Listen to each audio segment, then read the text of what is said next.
ദിവസങ്ങൾ എങ്ങനെയാണ് ഇത്രയും മനോഹരമാക്കിയതെന്ന് ചോദിച്ചു കഴിഞ്ഞാൽ അത് ഒന്ന് ഈ പ്രകൃതി, ഈ സ്ഥലം, പിന്നെ ഈ പങ്കെടുത്ത ആൾക്കാർ, അവരിൽ വന്ന ട്രാൻസ്ഫോർമേഷനാണ് സ്റ്റോറി ടെല്ലിംഗ് റിട്രീറ്റിൻ്റെ ഏറ്റവും വലിയ ക്യാപിറ്റൽ. 3 ദിവസവും ഞാനിവിടെ ചിലവഴിച്ചു. സ്റ്റോറി പിന്നർ ഹബിൻ്റെ റിട്രീറ്റ്. ശരിക്കും പറഞ്ഞാൽ പേര് പോലെ തന്നെയാണ് റിട്രീറ്റ്. കഴിഞ്ഞ 3 ദിവസമായി നടക്കുന്ന റെസിഡൻഷ്യൽ പ്രോഗ്രാമിലേക്ക് വളരെ ആവേശത്തോടെയും പ്രതീക്ഷയോടു കൂടിയാണ് വന്നത്. പക്ഷേ പ്രതീക്ഷകളും മറ്റു കാര്യങ്ങളും ഒന്നും തെറ്റിയില്ല.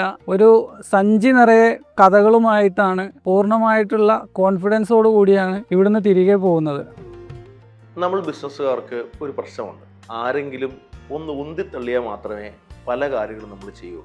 അല്ലെങ്കിൽ അതിനെല്ലാം പ്രയോറിറ്റി കുറഞ്ഞ പിന്നത്തേക്ക് മാറ്റിവെക്കലിലേക്ക് നമ്മൾ കൊണ്ടുപോകും. അങ്ങനെയൊന്നും അല്ലാതെ 3 ദിവസം നമ്മൾ ഇത്രയും പേര് ഒരുമിച്ച് കൂടിയപ്പോൾ നമ്മുടെ ജീവിതത്തിൽ സംഭവിച്ചൊരു മാറ്റമാണ്.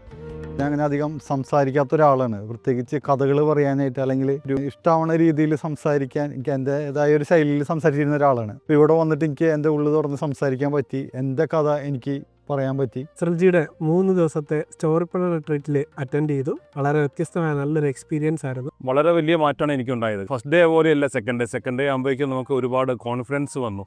നമുക്ക് നമ്മുടെ പ്രൊഡക്റ്റ് അല്ലെങ്കിൽ നമ്മുടെ ബ്രാൻഡ് എങ്ങനെ മറ്റുള്ളവരായിട്ട് കമ്മ്യൂണിക്കേറ്റ് ചെയ്യാൻ പറ്റും, മറ്റുള്ളവരിലേക്ക് എത്തിക്കാൻ പറ്റും എന്നതിലാണ് നമ്മുടെ ബിസിനസ് കിടക്കുന്നത്. അപ്പോൾ ഈ സ്റ്റോറി ടെല്ലിങ്ങിൽ ഒത്തിരി കാര്യങ്ങൾ നമുക്ക് പഠിക്കാനുണ്ട്. കഴിഞ്ഞ കുറച്ച് കാലമായി സ്റ്റോറി ടെല്ലിംഗ് ഹബിൽ കൂടെ പഠിച്ചുകൊണ്ടിരിക്കണം. സിറിൽജിയുടെ ശിക്ഷണത്തിൽ ഈ കഴിഞ്ഞ ഒരു 3 ദിവസമായിട്ട് നമ്മളത് പ്രാക്ടീസ് ചെയ്തുകൊണ്ടിരിക്കുകയായിരുന്നു. എങ്ങനെയായിരിക്കണം, എന്തായിരിക്കണം എന്നുള്ളതൊക്കെ. ഓരോ വ്യക്തിയിലും മാറ്റം കൊണ്ടുവരിക എന്നുള്ളത് അവരവർ തന്നെ എത്രയോ നാൾ മുമ്പ് തീരുമാനിച്ചുറപ്പിച്ച ഒരു കാര്യമാണ്. പക്ഷേ അത് നടത്താൻ ചില നിമിത്തങ്ങളോ ചില പ്രത്യേക സാഹചര്യങ്ങളോ ഒക്കെ വേണ്ടിവരും. അങ്ങനത്തെ ഒരു സാഹചര്യമായിരുന്നു ഞങ്ങൾ പാലക്കാട് കൊല്ലങ്കോട് ഈ മാംഗോ വില്ലി റിസോർട്ടിലിരുന്ന സമയത്തുണ്ടായിരുന്ന ആ 10-ാം മുതൽ. ഞാൻ ശ്രീൽ സാറിൻ്റെ കമ്മ്യൂണിറ്റി ജോയിൻ ചെയ്ത് ഏകദേശം ഒരു 4 മാസമായി. എല്ലാ വ്യാഴാഴ്ചയും ക്ലാസ് ഉണ്ടാവും. എങ്ങനെയാണ് കഥ പറയുക, എങ്ങനെ ബിസിനസ് സ്റ്റോറി ടെല്ലിംഗ് പ്രാക്ടീസ് ചെയ്യുക എന്ന് ഓരോ ആഴ്ചയിലും സാറ് പഠിപ്പിച്ചു തന്നു.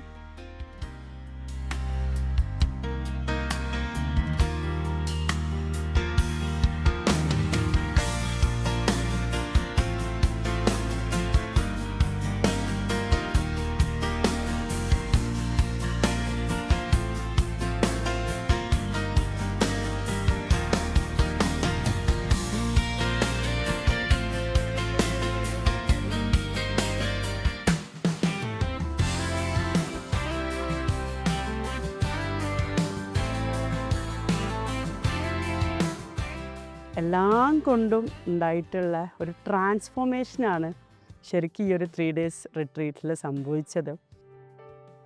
സാറിൻ്റെ ക്ലാസ്സിൽ ഇപ്പോൾ കണ്ടിന്യൂസ് ആയിട്ട് പോയിരുന്നു. അന്ന് മുതലേ നമ്മൾ കേൾക്കുന്നൊരു കാര്യമാണ് PMB ചെയ്യണമെന്ന്. ഞാൻ റിയൽ എസ്റ്റേറ്റാണ്, സിവിൽ എഞ്ചിനീയറാണ്. പക്ഷേ നമ്മുടെ ഒരു പോരായ്മ എന്താ വെച്ചാൽ നമ്മുടെ അടുത്ത് നല്ല പ്രൊജക്ട്സും കാര്യങ്ങളൊക്കെ ഉണ്ട്. അപ്പോൾ ഈ നല്ല ക്ലയൻസ് എൻ്റെ അടുത്തേക്ക് എത്തിപ്പെടുക എന്നുള്ളത് വലിയൊരു ബുദ്ധിമുട്ടുള്ള കാര്യമാണ്. അതിനെ ഓവർകം ചെയ്യാൻ വേണ്ടിയിട്ടാണ് ക്ലാസ്സിൽ അല്ലെങ്കിൽ ക്ലബിലൊക്കെ ജോയിൻ ചെയ്തത്. അന്ന് അതിരാവിലെ ഞങ്ങൾ സൂര്യനെ കണ്ടുകൊണ്ടാണ് കാര്യങ്ങൾ തുടങ്ങിയത്. ആ ദിവസം നമ്മൾ ഓരോരുത്തർക്കും, ഇതിൽ പങ്കെടുത്ത ഓരോരുത്തർക്കും മറക്കാൻ കഴിയാത്ത ഒരു ദിവസമാണ്. വളരെ കാമാൻ കോയറ്റായ ഒരു പ്രദേശമാണത്. അപ്പോൾ ഇവിടെ 3 ദിവസം മുന്നേ വന്നപ്പോൾ കഥ പറയുന്നത് എങ്ങനെയെന്നുള്ളതിനെപ്പറ്റി ഏകദേശം ചില അറിവുകളുണ്ടെന്നല്ലാതെ അത് ഏറ്റവും രസകരമായി ഓരോ എലമെൻസും കൃത്യമായി എപ്രകാരം ചേർത്ത് അത് അവതരിപ്പിക്കാമെന്നൊന്നും അറിയില്ലായിരുന്നു. പക്ഷേ ഓരോ സെഷനുകൾ കഴിയുമ്പോഴും ശ്രീൽ സാറ് അതെങ്ങനെ ഏറ്റവും ഭംഗിയായിട്ട് ഇതിൻ്റെ ഓരോ എലമെൻസും ചേരുംപടി ചേർത്ത് കഥകൾ പറയണമെന്ന് പഠിപ്പിച്ചു. പ്രിയപ്പെട്ട ഗുരുനാഥൻ ശ്രീൽജിക്ക് ഞാൻ 1000 നന്ദി പറയുകയാണ്. When we came here under the expert guidance of Cyrilji and the ambience that is created with all the other students, everything helps. You know, the atmosphere where we are, the guidance that is being given, and the motivation that is being provided.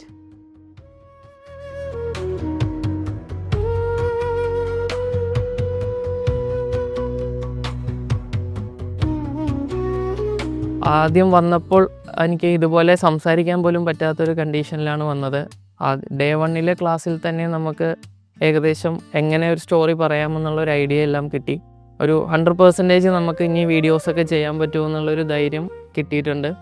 ഇപ്പോൾ ഞാനിങ്ങനെ video സംസാരിക്കുന്നത് പോലും അവിടെ നിന്ന് കിട്ടിയ ഒരു ധൈര്യത്തിൽ തന്നെയാണ്. സ്റ്റോറി ടെല്ലിംഗ് റിട്രീറ്റിനെ ഇത്രയും മനോഹരമാക്കിയ എല്ലാ ബിസിനസ് ഓണേഴ്സിനും ഈ പ്രകൃതിക്കും ഇവിടെ ചുറ്റുമുള്ള ആൾക്കാർക്കും പ്രത്യേകിച്ചും മാംഗോ വില്ലേജ് റിസോർട്ടിലെ ഓരോ ടീം മെമ്പറിനും ഹൃദയം കൊണ്ടുള്ള നന്ദി. ഒരു ട്രാൻസ്ഫോർമേഷൻ ആഗ്രഹിക്കുന്ന ഓരോ വ്യക്തിക്കും സ്റ്റോറിപ്രനേഴ്സ് റിട്രീറ്റ് ഒരു മുതൽക്കൂട്ടായിരിക്കും. നമ്മളെല്ലാം അടുത്ത ലെവലിലേക്ക് ഉയർത്തിക്കൊണ്ടുപോകുന്ന 3 ദിനങ്ങൾ. അടുത്ത സ്റ്റോറിപ്രനേഴ്സ് റിട്രീറ്റിനായിട്ട് ഞങ്ങൾ ഒരുക്കിക്കഴിഞ്ഞു. 2026 ഓഗസ്റ്റ് മാസത്തിൽ കേരളത്തിൻ്റെ സുന്ദര ഗ്രാമം എന്നറിയപ്പെടുന്ന കൊല്ലങ്കോട് വെച്ച് 2ാമത്തെ സ്റ്റോറിപ്രനേഴ്സ് റിട്രീറ്റ് നടക്കുകയാണ്. വീഡിയോ സ്റ്റോറി ടെല്ലിംഗ് സീക്രട്സിലും സ്റ്റോറിപ്രനർ ഹബിലും സ്റ്റോറി ടെല്ലിംഗ് പഠിച്ചിട്ടുള്ള, സ്റ്റോറി ടെല്ലിംഗ് സീരിയസ് ആയി എടുത്തിട്ടുള്ള എല്ലാവരെയും വളരെ സ്നേഹത്തോടെ ഈ സ്റ്റോറിപ്രനേഴ്സ് റിട്രീറ്റിലേക്ക് സ്വാഗതം ചെയ്യുന്നു. വളരെ ലിമിറ്റഡാണ് സീറ്റ്. 3 ദിവസങ്ങൾ നമുക്ക് ഒരുമിച്ച് നമ്മുടെ കഥകൾ ഉണ്ടാക്കി ഒരു അതോറിറ്റി ആയിട്ട് മാറാൻ ആവശ്യമായ എല്ലാ ഫ്രെയിം വർക്കുകളും ബിൽഡ് ചെയ്ത് മറ്റൊരു നല്ല മനുഷ്യനായി, മറ്റൊരു നല്ല ബിസിനസ്സുകാരനായി, മറ്റൊരു വിഷണറിയായി നമുക്ക് തിരികെ പോകാം. ഈ നമ്പറിൽ കണക്ട് ചെയ്യുക. എലിജിബിൾ ആണെങ്കിൽ നമുക്ക് പാലക്കാട് വെച്ചിടാം.